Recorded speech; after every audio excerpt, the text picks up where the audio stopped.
इस वीडियो में निष्ठा ट्रेनिंग ले रहे शिक्षकों द्वारा दीक्षा ऐप और कोर्स से संबंधित पूछे गए प्रश्नों और कठिनाइयों का उत्तर दिया गया है, इसलिए इस वीडियो को अंत तक जरूर देखें ताकि कोर्स संबंधित कठिनाई को दूर कर सकें।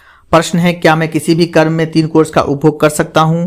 उत्तर है हाँ। हालांकि इस कोर्स को 1, 2, 3 के कर्म में किया जाना चाहिए, लेकिन किसी कारणवश अगर आप कर्म से नहीं कर पा रहे हैं तो भी यह गलत नहीं है। अगला प्रश्न है, मैंने पूरा कोर्स पूरा कर लिया है लेकिन प्रगति प्रतिशत अभी भी 100% पूर्ण नहीं दिखा रही है, तो इसमें चिंता की कोई बात नहीं। 24 घंटे के बाद आप प्रगति की जांच करें, आप देखेंगे कि प्रगति आपका पूर्ण हो चुका है। अगला प्रश्न है, प्रमाणन यानी सर्टिफिकेशन प्राप्त करने के लिए उत्तीर्ण प्रतिशत क्या है? तो निष्ठा माध्यमिक कोर्स में उत्तीर्ण होने के लिए प्रश्नोत्तरी में कम से कम 70% आपके स्कोर होने चाहिए। अगला प्रश्न है, समय पर कोर्स पूरा नहीं करने पर क्या होगा? तो समय पर कोर्स पूरा नहीं करते हैं तो आपको प्रमाण पत्र नहीं मिलेगा। अगला प्रश्न है, मैं कोर्स में कितनी बार भाग ले सकता हूं? तो आप जितनी बार चाहें समय सीमा के अंतर्गत आप उस कोर्स में भाग ले सकते हैं। अगला प्रश्न है, मैं अगले बैच में कैसे शामिल हो सकता हूं? तो आप अगले बैच में तभी शामिल होंगे जब आपके राज्य में उस कोर्स से संबंधित दूसरा बैच चालू किया जाएगा, तभी आप उसमें शामिल हो सकते हैं। अगला प्रश्न है, अगर मैं 3 प्रयास में भी किसी में भी 70% स्कोर नहीं करता तो क्या मुझे प्रमाण पत्र मिलेगा? तो आपको अगर 70% स्कोर नहीं कर पाते हैं तो आपको प्रमाण पत्र नहीं मिलेगा। अगला प्रश्न है, यदि मैं 3 बार मूल्यांकन का प्रयास करता हूं और सभी 3 प्रयासों में मेरा स्कोर अलग है तो प्रमाणीकरण गणना के लिए किस पर विचार किया जाएगा? तो जो सर्वोत्तम स्कोर होगा उसे ही अंतिम प्रयास माना जाएगा और उसी के आधार पर प्रमाण पत्र जारी किया जाएगा। अगला प्रश्न है, क्या मुझे 3 कोर्स के लिए एक सर्टिफिकेट मिलेगा या 3 अलग अलग सर्टिफिकेट? तो निष्ठा माध्यमिक में कुल 12 कोर्स और एक शिक्षा शास्त्र आधारित कोर्स है। इसमें कुल आपको 13 सर्टिफिकेट अलग अलग दिए जाएंगे। अगला प्रश्न है, कोर्स पृष्ठ दिखा रहा है कि कोर्स पूरा हो गया है, लेकिन प्रोफाइल के माई लर्निंग अनुभाग में स्थिति ऑनगोइंग के रूप में दिखाई दे रहा है। ऐसे सिचुएशन में आप सिंक प्रोग्रेस नाउ बटन का उपयोग कर सकते हैं। यह बटन आपको कोर्स पृष्ठ के ऊपर दाईं कोने में 3 बिंदुओं में मिलेगा। अगला प्रश्न है, मुझे कैसे पता चलेगा कि कितने प्रयास शेष हैं? तो आपको एक चेतावनी संदेश मिलेगा। अगला प्रश्न है, शिक्षक के रूप में हमें किस प्रकार का प्रमाण पत्र जारी किया जाएगा? तो आपको एक सर्टिफिकेट ऑफ कंप्लीशन जारी किया जाएगा। अगला प्रश्न है, मैं कहां से जान सकता हूं कि प्रमाण पत्र जारी किया गया है या नहीं? तो आप प्रोफाइल में जाएंगे, कोर्स को चेक करेंगे। अगर उस कोर्स को आपने पूरा कर लिया है तो दाईं ओर आप देखेंगे कि ह्यूमन आई का एक आइकन दिखाई देगा। उस आइकन पे आप क्लिक करेंगे तो PDF में डाउनलोड हो जाएगा आपका सर्टिफिकेट। इस पर मैंने एक वीडियो भी बनाया है, अगर आपने उसे नहीं देखा है तो आप उनसे देख लें ताकि सर्टिफिकेट कैसे डाउनलोड करें आप उसके बारे में पूरी जानकारी ले सकें। मैं इस डिस्क्रिप्शन में उसका लिंक दे दूंगा। अगला प्रश्न है, क्या मैं अपना प्रमाण पत्र डाउनलोड कर सकता हूं? तो आप अपने प्रमाण पत्र को अपने डिवाइस, फोन, लैपटॉप, कंप्यूटर किसी में भी डाउनलोड कर सकते हैं। अगला प्रश्न है, मैं अपने प्रमाण पत्र पर अपना नाम कैसे सही कर सकता हूं? तो इसके लिए सबसे पहले अपने प्रोफाइल में जाएं, अपने नाम का सुधार करें। अगला प्रश्न है, नाम परिवर्तन के बाद अपना प्रमाण पत्र पुनः जारी करने के लिए मैं किससे संपर्क कर सकता हूं? तो आप अपना प्रमाण पत्र पुनः प्राप्त करने के लिए आप राज्य सहायता टीम से संपर्क कर सकते हैं। आप उसे मेल कर सकते हैं और दीक्षा ID कोर्स को आप बता सकते हैं ताकि आपका जो सही प्रमाण पत्र है वह जारी किया जा सके। अगला प्रश्न है, मुझे कोर्स में मूल्यांकन के लिए कितने प्रयास मिलेंगे? तो आपको प्रत्येक कोर्स में मूल्यांकन के लिए 3 प्रयास मिलेंगे। अगला प्रश्न है, दीक्षा ऐप का नवीनतम संस्करण क्या है? तो 29 जुलाई 2021 तक इसका नवीनतम संस्करण जो है वह है 4.0। अगला प्रश्न है, जब मैं प्रोफाइल पर क्लिक करता हूं और फिर लॉगिन करता हूं तो स्क्रीन नहीं खुल रही है।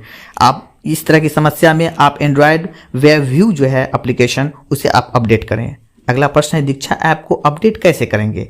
दीक्षा ऐप को अपडेट करने के लिए आप प्ले स्टोर में जाएं, प्ले स्टोर में दीक्षा सर्च करें, टाइप करें। दीक्षा जब इंस्टॉल हो जाए तो आप उसे ओपन करें। अगला प्रश्न है, पासवर्ड अनलॉक करने के चरण क्या है? तो सेम प्रक्रिया है, 24 घंटे तक आप उसकी प्रतीक्षा करें और फिर से यह एक्सेस हो जाएगा और आप पासवर्ड भूल गए लिंक का उपयोग करें। अगला प्रश्न है, क्या एप्पल आईफोन उपयोगकर्ता भी इस ऐप का इस्तेमाल कर सकते हैं? तो एप्पल आईफोन उपयोगकर्ता इस ऐप का इस्तेमाल नहीं कर सकते हैं। वह URL diksha.gov.in का टाइप करके वेब ब्राउजर से एक्सेस कर सकते हैं।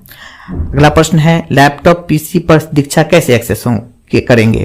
तो सेम प्रक्रिया है, URL का इस्तेमाल करके diksha.gov.in का इस्तेमाल करके हम एक्सेस कर सकते हैं।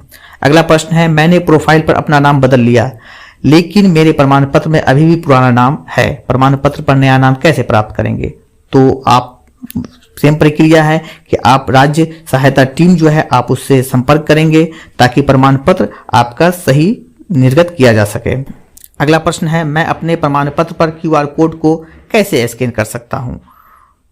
इसके लिए आप जो आपके दीक्षा ऐप है उसके कैमरा बटन पर क्लिक करेंगे। दीक्षा ऐप का उपयोग करके QR कोड को स्कैन किया जा सकता है। इस पे मैंने एक वीडियो भी बनाया है, आप उस वीडियो को देख सकते हैं, मैं डिस्क्रिप्शन में उसका लिंक दे दूंगा। अगला प्रश्न है, मुझे कोर्स पृष्ठ पर सिंक प्रोग्रेस नाउ बटन का उपयोग कब करना चाहिए? इस बटन का उपयोग तब करना चाहिए जब आपका माई लर्निंग खंड में ऑनगोइंग कोर्स जो है ऑनगोइंग दिखा रहा हो और पुराना दिखा रहा हो, तब आप इस का उपयोग कर सकते हैं, खास करके जब प्रमाण पत्र जारी नहीं किया जा रहा हो। अगला प्रश्न है, यदि मैं एक ही कोर्स के लिए एक से अधिक बैचों में शामिल होता हूं तो क्या मुझे अनेक प्रमाण पत्र प्राप्त होगा? तो हाँ, आपको अनेक प्रमाण पत्र दिया जा सकता है। अगला प्रश्न है, अगर किसी इनकमिंग कॉल या नेटवर्क आउटेज के कारण मेरी प्रगति को मूल्यांकन के लिए रीसेट कर दिया जाता है तो क्या होगा? तो आपके प्रयास की गणना नहीं की जाएगी और अपने प्रयास को पुनः प्रारंभ कर सकते हैं। सबमिट बटन दबाने के बाद ही आपके प्रयास की गणना किया जाएगा। अगला प्रश्न है, क्या मैं कोर्स से नामांकन रद्द कर सकता हूं? क्या मैं नामांकन रद्द करने के बाद वापस को नामांकन कर सकता हूं? तो हाँ, किसी भी तरह के कोर्स में आप दोबारा नामांकन कर सकते हैं, कोर्स को छोड़ सकते हैं और उसे फिर से ज्वाइन कर सकते हैं। अगला प्रश्न है जिसमें दो समस्याओं को दिया गया है। एक है कि मैं एक PDF खोलने की कोशिश कर रहा हूं लेकिन यह एक त्रुटि दे रहा है कि PDF गुम है। दूसरी समस्या है, मुझे एक विशेष वीडियो चलाने में त्रुटि हो रही है। इन दोनों समस्याओं का हल एक ही है कि आप प्ले स्टोर में जाकर ऐप को अपग्रेड करें, ऐप से जो कैश है उसे साफ करें, ऐप से सभी डेटा को साफ करें, ऐप को अनइंस्टॉल और रिस्टॉल करें। फिर आप अगर दूसरे डिवाइस में इसे देखें कि PDF या वीडियो चल रहा है या नहीं। अगर फिर भी नहीं चले तब आप जो राज्य टीम है उसे संपर्क करें। अगला प्रश्न है कि लोगो, फॉन्ट, हस्ताक्षर जैसे प्रमाण पत्र तत्व गलत संरेखित हो गए हैं और सही ढंग से प्रदर्शित नहीं हो रहे हैं। तो ये इसमें भी उसी सेम प्रक्रिया को हम अपनाएंगे कि प्ले स्टोर में जाकर ऐप को जो है अपग्रेड करेंगे, ऐप से जो कैश है उसे साफ करेंगे, ऐप से सभी डेटा साफ करेंगे, ऐप को इंस्टॉल करके फिर इसको रीइंस्टॉल करेंगे यह देखने के लिए कि प्रमाण पत्र सही तरीके से डिलीवरी हो रहा है या नहीं। आप इसे दूसरे डिवाइस का इस्तेमाल कर सकते हैं। आप अगर समस्या फिर भी बनी है तो आप जो राज्य टीम है उससे संपर्क करके आप इस समस्याओं को हल निकाल सकते हैं। अगला प्रश्न है, मुझे कैसे पता चलेगा कि मैंने अपना कोर्स पूरा कर लिया है? आपने इस कोर्स को सफलतापूर्वक पूरा कर लिया है जैसा मैसेज कोर्स पृष्ठ के पर प्रदर्शित होता है।